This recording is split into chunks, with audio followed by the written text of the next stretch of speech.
Hey guys, so today I'm going to be doing a video that has been long overdue, and this is a topic that I haven't really talked about a lot on my channel, just out of respect for the other person, but I feel like a lot of time has gone by since this has happened. I've had a lot of time to reflect on what's happened and also set an example for all of you girls out there who may be in toxic or bad relationships who are looking for a way out and how to handle a breakup in the most mature way possible. So this video is going to be about my horrible breakup from my boyfriend of 4 years. As you guys know, we lived together in Los Angeles. He's the first boyfriend that I ever lived with, and I may have led you guys on to believe that our breakup was very good, that we tried to salvage some kind of a friendship from the relationship. I think that the reason why I did that is because I wanted to believe that after 4 years with somebody,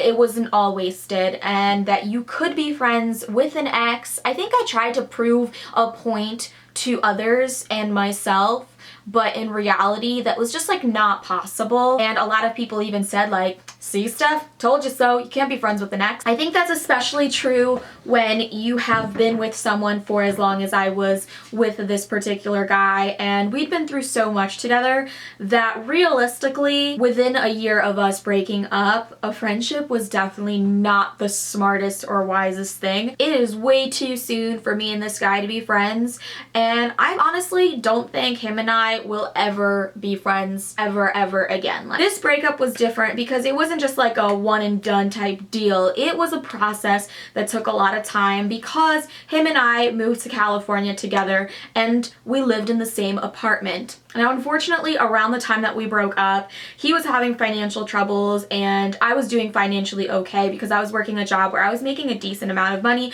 As you guys know, I was working at the strip club and I was pulling in a lot of money each night. I was not a stripper, I was a cocktail waitress, but I was making a lot of money at the club. And this caused a lot of resentment between me and him because he thought that it was unfair that I could just show up at a job and do minimal work, as he would call it, and make a lot of money where he would barely make anything at his job. He wasn't making enough money to really afford anything, so I pretty much paid 90% of the bills. I was paying most of the rent, I was buying all of the groceries, and I was just pulling all of the weight. And this to me was really stressful because I moved to Los Angeles to pursue my dreams. I wanted to be an actress, and all of a sudden here I am busting my butt trying to support not only myself but also another man. Every time I tried to explain that to him, he just felt like I was holding everything over his head and he felt like that was unfair, and that wasn't really my intention. And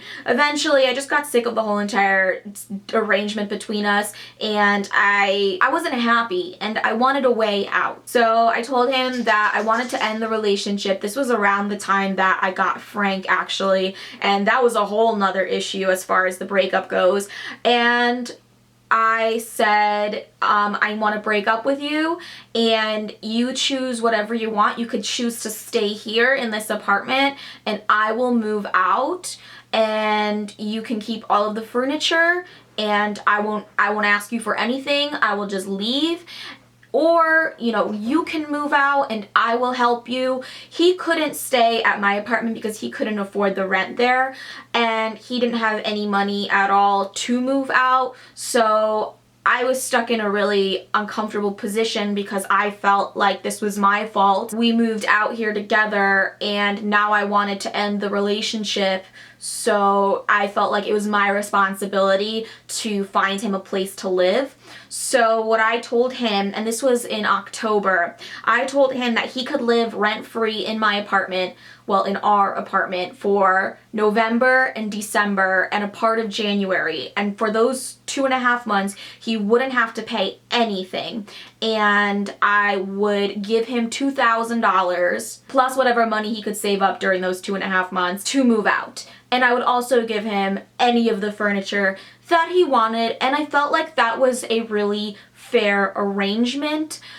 He still thought that that was unfair for whatever reason and blamed me for everything and blamed me for making him move out to California, which was not the case at all. I actually was hoping he didn't want to move with me to California. I was hoping to move by myself, but he quit his job and like got kicked out of his band in Connecticut, and pretty much just like went from being all for staying in Connecticut and being in his band to all of a sudden his band kicks him out. Oh no, okay, I'm all of a sudden going to California with you. So I was literally like a last ditch effort for him. During the 2.5 months that my ex-boyfriend was now living with me and not paying rent, it was very difficult. I was working and trying to get out as much as possible and trying just to distract myself from the awkward living situation that I was in. He would go out of his way to make my life difficult.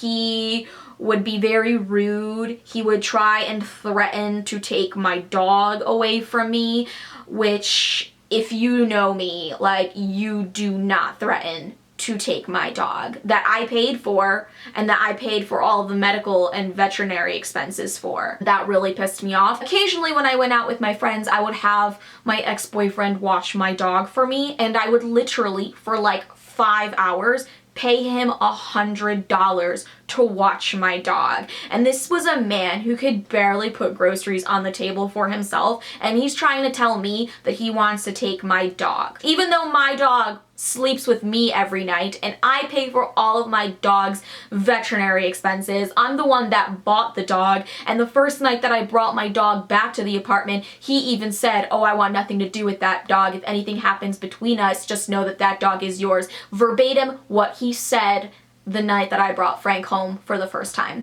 So, and now here he is trying to fight with me over my dog and telling me that I am a terrible parent and blah, blah, blah, blah, blah. And, you know, I'm pretty sure he was just saying those things to just get under my skin, but it was extremely emotionally exhausting living with this person constantly while trying to also get them to move out. And he was very lazy during this time, and he would literally just sit around and like smoke pot all day, and I'd be like, okay, well, you're living rent free right now, you're just like chilling under my roof and it's getting down to the wire and you gotta move out. Here's the money. Why aren't you looking for an apartment or for a roommate or something? Whew, I would never want to go back to that point in my life ever again because it was so stressful. So finally, after he moved out, we did not talk for a while, and it was weird because he literally lived like 10 minutes away from me. And after like 3 months of not talking, we gradually started talking again, but it was very clear that there was a lot of resentment between us, and it was very hard to be friends with him. I had, for the most part, let go of everything, and I had forgiven him, but he wasn't on the same page as me, and that's fine.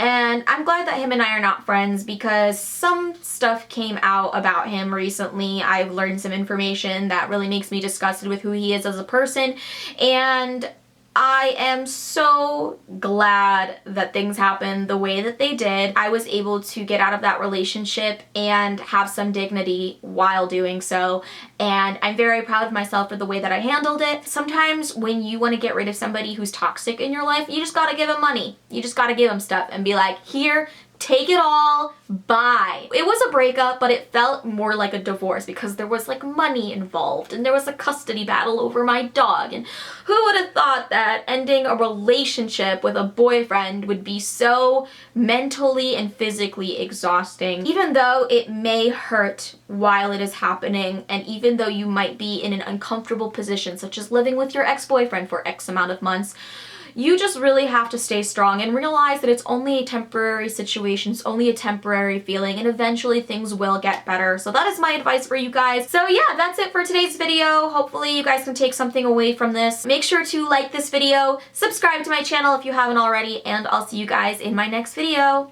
Bye!